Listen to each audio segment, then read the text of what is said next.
Praise లాడమ్మ. Good morning. ప్రభువైన యేసుక్రీస్తు నామంలో ఈ ఉదయకాలపు శుభవందనాలు మీ అందరికీ తెలియచెప్తున్నాను. బాగున్నారమ్మ? అందరూ ఎలా ఉన్నారు? దేవునికి మహిమ. నిజంగా ఉపవాసాల్లో చక్కగా ఉదయకాలమున వచ్చి మరి జూమ్ ప్రార్థనలో పొందుతున్న మీకు, సాయంకాలమున లైవ్లో ఉంటున్న అందరికీ నిజంగా ఈ సంవత్సరం చాలా అద్భుతమైన ప్రార్థనలు జరుగుతున్నాయి. దేవుడే వాటిని జరిగిస్తున్నారు. లైవ్లోకి వస్తున్నారు, సంఘంలో ఉంటున్నారు, ఆ తర్వాత అనేకులకు షేర్ చేస్తున్నారు, అనేకులు మన లైవ్ కూడా చూస్తున్నారు. దేవునికి మహిమ. అమ్మ అలా చూడాలా అలాగని ఏమనుకోకండి. దేవుడు ఆత్మీయముగా మనతో మాట్లాడాలని, మనల్ని బలపరచాలనుకోవటమే కానీ దీనివలన మనకెవ్వరికి ఏమీ వచ్చేది లేదమ్మా. మాకు వచ్చేది ఏమీ లేదు. కానీ మీరు ప్రతిరోజు వాక్యము ద్వారా బలపరచబడాలని, వాక్యములో దేవుని చేత ధైర్యపరచబడాలి. ఎందుకంటే నాకు అనేకులు వాళ్ళ బాధల్లో చెప్పుకుంటారు. వాళ్ళ గుండె లోతుల్లో ఉన్న గాయం అనే బాధలు అందరూ నాకు చెప్తూ ఉంటారు. పాపం స్త్రీలు కానీ పురుషులు కానీ అందరూ కూడా వారి కష్టం నాకు చెప్తుంటారు. కాబట్టి బిడ్డలారా, నేను ఈ మాట ఎందుకు చెప్తున్నానంటే మీరు వినండి, మీకు ఆదరణ పొందండి. అంతేగాని దీనివలన మాకు ఏమీ కూడా మాకేం లాభాలు లేవు, లేకపోతే ఏమీ లేవు. కానీ కేవలం మాకేమీ వద్దు, పరిశుద్ధాత్మ యొక్క ఆశీర్వాదాలు మనందరికీ, మీ అందరికీ మాకు ఉండాలని మరి ముఖ్యంగా మనస్ఫూర్తిగా ప్రార్థిస్తున్నాం. అందరూ ఆరోగ్యాలతో ఉండాలి, అందరూ సమాధానంగా ఉండాలి, కుటుంబాలు దీవించబడాలమ్మా. మీ పిల్లలు బహుగా దీవించబడాలి, చక్కటి భయభక్తులతో మీ పిల్లలు ఉండాలని మనస్ఫూర్తిగా కోరుకుంటూ నేను ఆశీర్వాదాలతో కొన్ని వాగ్దానం మీతో మాట్లాడటం జరుగుతుంది. దేవునికి స్తోత్రం. మా కుమారుడు కూడా ఎంతో కష్టపడి ఈ యొక్క వీడియోని తీస్తున్నాడు. మా కుమారుడు చెక్కి, ఆ చెక్కి గురించి కూడా మీరందరూ ప్రార్థన చేయాలి. నా బిడ్డకి మంచి ఉద్యోగం రావాలి, ఆ కుటుంబాన్ని దేవుడు ఆశీర్వదించాలని ప్రార్థన చేయండి అమ్మా. మంచిది. ఈరోజు దేవుని వాగ్దానము 2 కొరింథీయులకు రాసిన 2వ పత్రిక 7వ అధ్యాయము 1వ వచనాన్ని చదువుతున్నాను. 2 కొరింథీ 7:1. ప్రియులారా, మనకు ఈ వాగ్దానములున్నవి గనుక దేవుని భయముతో పరిశుద్ధతతోనూ సంపూర్తి చేసి కొనుచు శరీరమునకును ఆత్మకును కలిగిన సమస్త కల్ముషము నుండి మనలను పవిత్రులముగా చేసుకుందుము. చూడండి ప్రియులారా, మనకు ఈ వాగ్దానములు ఉన్నవి. వాగ్దానం కాదు. దేవుడు పౌలు గారు కొరింథీ సంఘానికి రాస్తూ వారితో చెప్తున్నాడు, మీరు ఒకవేళ దేమి లేదని బాధపడుతున్నారేమో, మనకందరికీ కూడా వాగ్దానములు ఉన్నాయి. అవి ఎలాంటి వాగ్దానములంటే, దేవునికి ఎవరైతే భయముతోనూ పరిశుద్ధతతోనూ సంపూర్తి చేసుకొనుచు శరీరమునకును ఆత్మనకు కలిగిన సమస్త కల్మషము నుండి మనలను పవిత్రులుగా చేసుకుంటాం.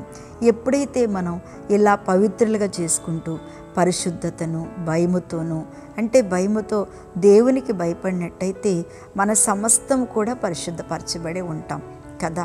అది అందరికీ వర్తించదులేమ్మా. ఎవరో ఒకళ్ళు ఉంటారు భయం లేకుండా ప్రవర్తించేవారు, ఎవరో ఒకళ్ళు కొద్దిమంది ఉంటారు, అందరూ ఉండరు. ఈ రోజుల్లో దేవునికి ప్రతి ఒక్కళ్ళు భయపడుతున్నారు, లోబడుతున్నారు, వారి జీవితాలు దేవునికి సమర్పించుకుంటున్నారు. అందుకనే పౌలు గారు కొరింథీ సంఘానికి చక్కటి చెప్తున్నాడు, వాగ్దానములు ఉన్నవి మనందరికీ. ఎలాంటి వాగ్దానములు ఉన్నవి? పరిశుద్ధులకి ఎలాంటి వాగ్దానములు ఉన్నాయి? సంపూర్తి చేస్తున్న వారికి ఎలాంటి వాగ్దానములు ఉన్నాయి? దేవుని చేత పవిత్రపరుచుకున్న వారికి ఎలాంటి వాగ్దానములు ఉన్నాయో అదే 6వ అధ్యాయము 7వ వచనానికి పైన ఉంటుంది. 6:18 నుంచి 7 వచనం వరకు చదువుకోండి.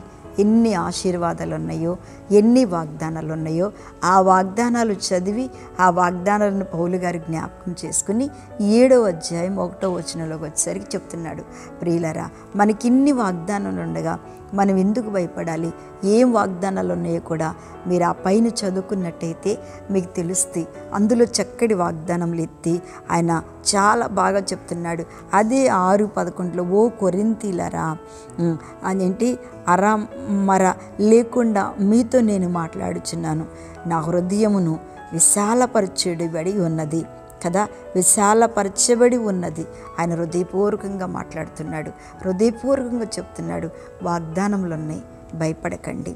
నిజమే దేవుని బిడ్డలారా, మనందరికీ కూడా వాగ్దానములు ఉన్నాయి. ఈ వాక్యం వింటూ బాధతో వేదనతో ఉన్న మీ అందరి జీవితాల్లో ఏ వాగ్దానాలు ఉన్నాయో ఆ పైన చదువుకోమని చెప్పాను కదా, 6వ అధ్యాయం 18, 7 లాస్ట్ వచనం చదువుకున్నట్టయితే ఆ వాగ్దానాలు మనల్ని చాలా ధైర్యపరుస్తాయి.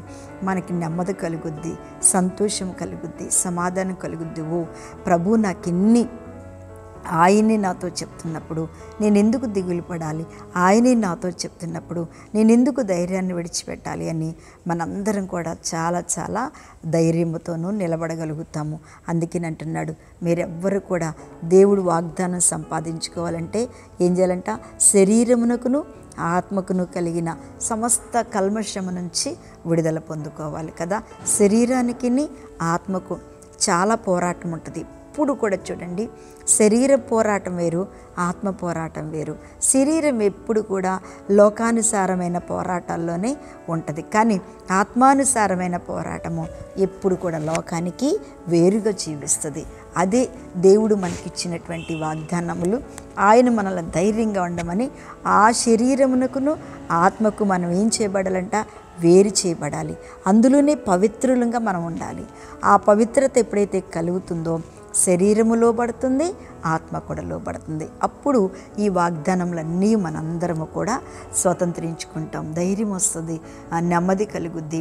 నా ప్రభు తప్పకుండా నాతో ఉన్నాడనేటువంటి మంచి విశ్వాసం పౌలు గారికి కలిగినట్టుగా మనందరికీ కూడా దేవుడు మాట విన్నట్టయితే, పౌలు గారు అన్నారు, సంఘాలు చెప్తున్నాను వినండి, వింటే మీరు చాలా దీవించబడతారు, వినకపోతే నేనేమి చేయలేను. అలాగే వాక్యంలో ప్రభు మనతో మాట్లాడుతున్నప్పుడు వింటే మనకి మేలు, వినకపోతే మనం ఏమి చేయలేం. కళ్ళు మూసుకోండి, ఈ వాగ్దానాలన్నీ నీకే, వినుగాక అని చెప్పి ప్రార్థన. మహాపరిశుద్ధుడా స్తోత్రం. ఉదయకాలమున ప్రతి బిడ్డను దీవించి ప్రతి ఒక్కరి వాగ్దానమును ఒక్కొక్కరి జీవితంలో నెరవేర్చి రోజంతా తోడుగా కాపుదలగా భద్రతగా ఉంచి జ్వరాలతో బాధపడుతున్న ప్రతి బిడ్డను తాకి ముట్టమని యేసు నామమున అడుగుచున్న తండ్రి, ఆమెన్. ప్రైజ్ లార్డ్ అమ్మ. దేవుడు మిమ్మల్ని దీవించునుగాక. ఆమెన్.